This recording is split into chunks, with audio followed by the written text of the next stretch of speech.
There are moments in life when a man stands so firm in his beliefs that he becomes willing to go to war with anyone who threatens them. Charlton Heston was that kind of man. He was Moses. He was Ben-Hur. He was a lion in human form who never backed down from a fight. But near the end of his life, one man pushed him too far. One man walked into his home with a camera and broke something inside him that could never be repaired. That man was Michael Moore.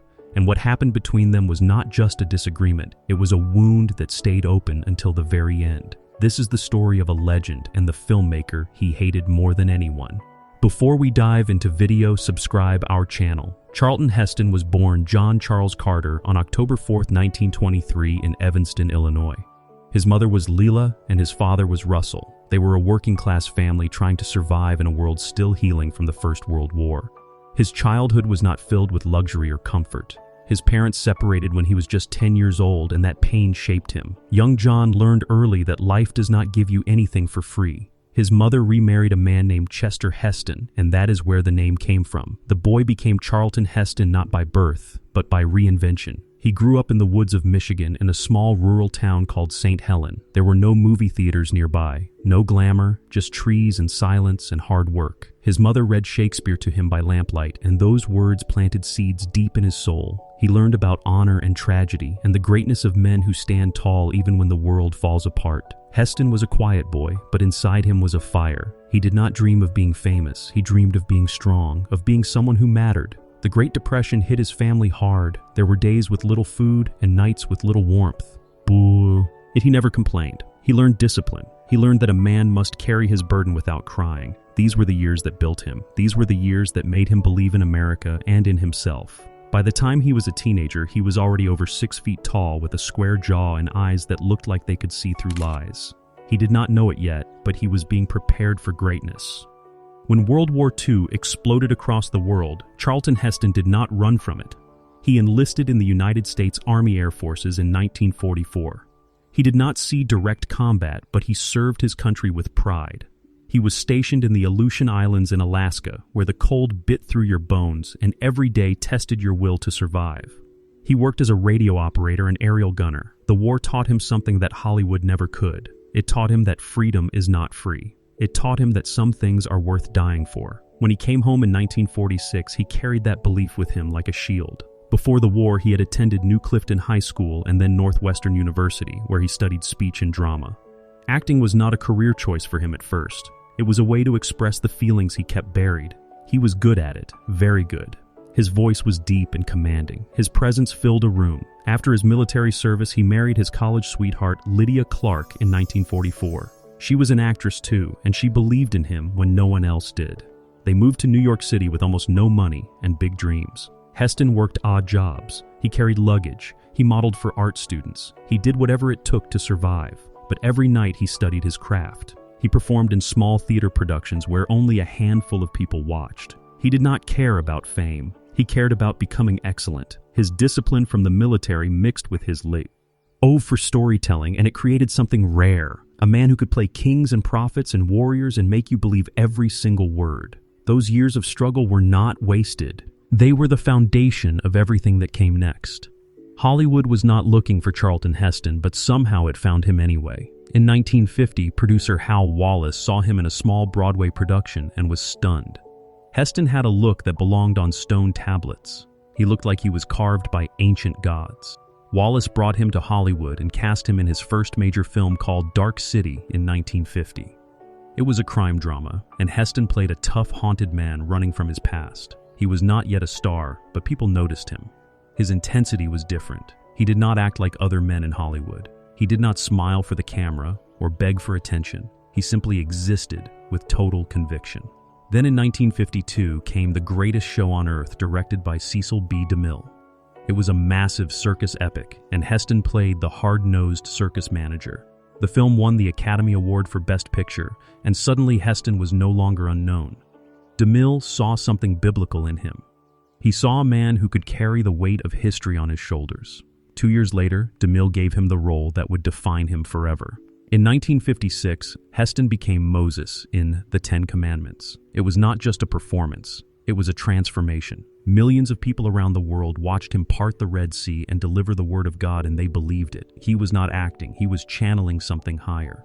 The film became one of the biggest box office successes in history. Heston became a symbol of strength and righteousness. He did not chase fame. Fame chased him, and once it caught him, it never let go. His career skyrocketed, and Hollywood realized they had found their hero. Not the charming kind, not the funny kind, the kind who stands alone against the darkness and does not flinch.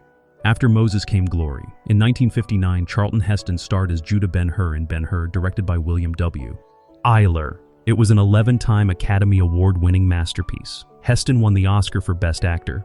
The chariot race in that film is still one of the most thrilling sequences ever put on screen. He did many of his own stunts. He trained for months. He bled for that role, and it paid off. He became the biggest star in the world. In 1961, he played the legendary Spanish hero in El Cid. In 1965, he was Michelangelo in The Agony and the Ecstasy. In 1968, he starred in Planet of the Apes, a science fiction film that became a cultural phenomenon. His final scene on the beach, screaming at the ruins of the Statue of Liberty, is one of the most iconic moments in cinema history. Every role he took was larger than life. He was not interested in playing ordinary men. He wanted to play leaders and warriors and kings. Throughout the 1960s and 1970s, he dominated the screen. He was consistent. He was reliable. He was the face of epic cinema. Directors loved him because he showed up prepared and never complained. Audiences loved him because he made them believe in heroism. He was not just a movie star. He was a symbol of what America thought it was: strong, righteous, unbreakable. He worked with the best directors and the biggest studios. His films made hundreds of millions of dollars. But Heston never let fame change him. He stayed humble. He respected his craft. He showed up on time and knew every line. He did not party or chase scandal. He worked. And because of that, his career lasted decades when others burned out and faded. He became more than an actor. He became a legend. While Hollywood burned through marriages like wildfire, Charlton Heston stayed faithful.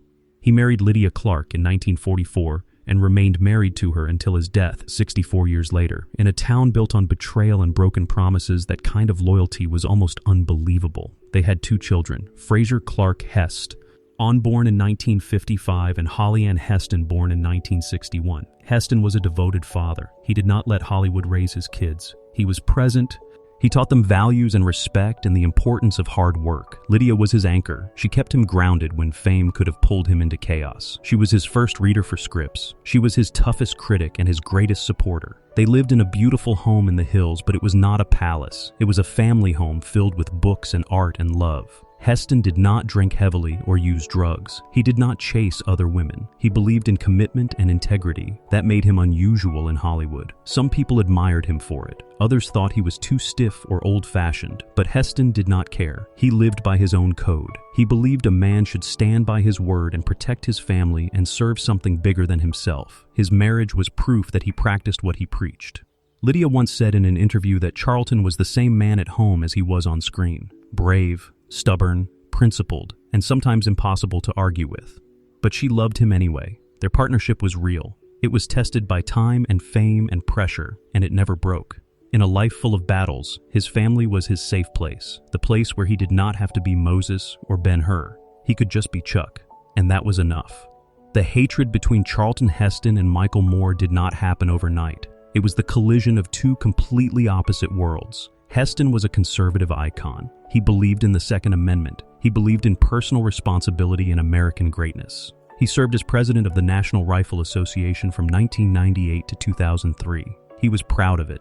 He gave speeches defending gun rights with the same passion he once used to play prophets. Then came Michael Moore, a liberal filmmaker from Michigan who made documentaries criticizing America and corporate greed and, yes, gun culture. In 2002, Moore released Bowling for Columbia, a documentary about gun violence in America. He interviewed victims, he showed heartbreak, and then he went after the NRA. He went after Charlton Heston. Moore showed up at Heston's home in California unannounced with a camera crew. Heston was older now. He was 77. He had been diagnosed with symptoms that would later be revealed as Alzheimer's disease. But he did not know that yet. He agreed to talk to Moore thinking it would be a respectful conversation. It was not. Moore confronted him about guns, about dead children, about Columbine. He held up a picture of a 6-year-old girl killed by gunfire and demanded Heston apologize. Heston tried to stay calm. He tried to explain his beliefs, but Moore kept pushing. Finally, Heston stood up and walked away. Moore followed him with the camera still rolling. Heston said nothing. He just walked into his house and closed the door.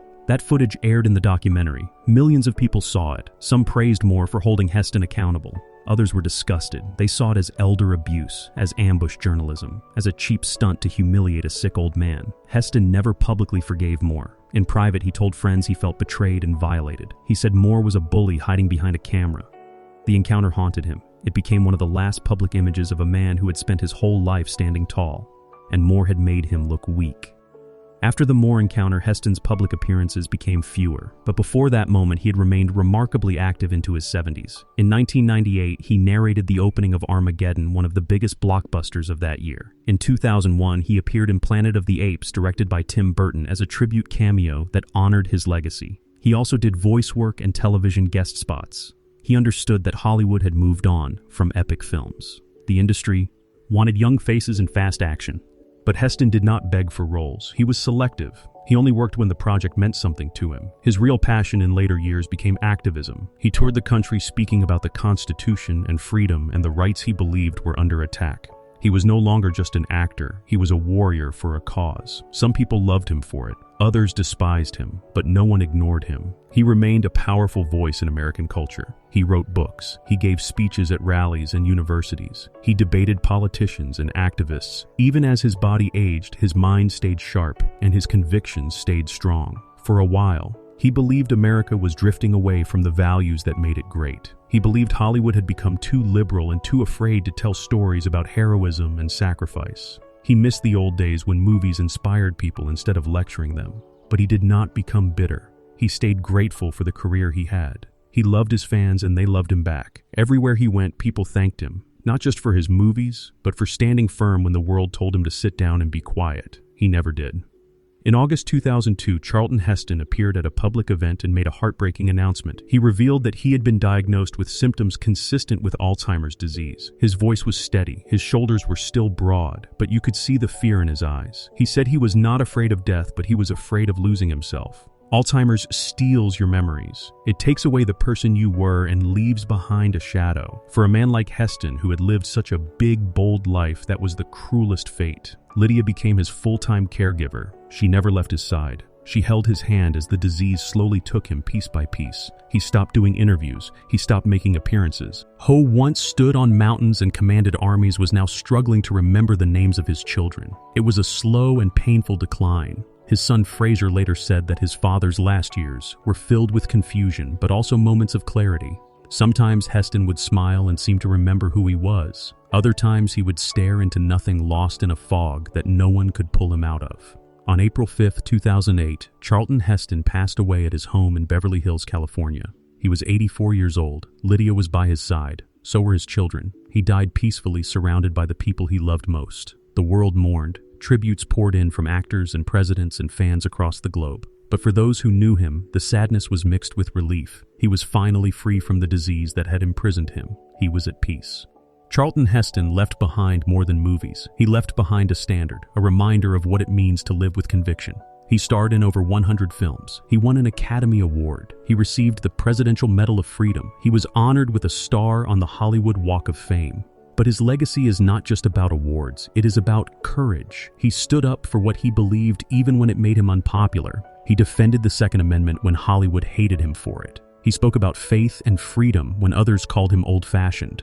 He never apologized for being who he was. Even the encounter with Michael Moore, which could have destroyed his image, only made his supporters love him more. They saw a dignified man being ambushed by someone who did not fight fair. They saw strength even in his silence.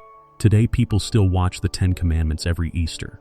They still quote Planet of the Apes. They still remember the chariot race in Ben-Hur. But more than that, they remember the man. A man who believed that heroes are outborn. They are forged through pain and discipline and sacrifice. Heston once said, "You can spend a lifetime, and if you are honest with yourself at the end of it, you can never say, 'I have not made mistakes,' but you can say, 'I have never failed to try to do what is right.'" That was his truth. He was not perfect. He made enemies. He had flaws. But he never stopped trying to stand for something bigger than himself. In a world that often rewards compromise, Charlton Heston refused to bend. And that is why even now, more than a decade after his death, his name still carries weight. He was Moses. He was Ben-Hur. He was a man who hated no one more than the filmmaker who tried to humiliate him in his weakest hour. But even that hatred came from love. Love for his country, love for his beliefs, love for the dignity he spent a lifetime defending. Charlton Heston is gone, but legends never truly die. They live on in the hearts of those who refuse to forget what it means to stand tall.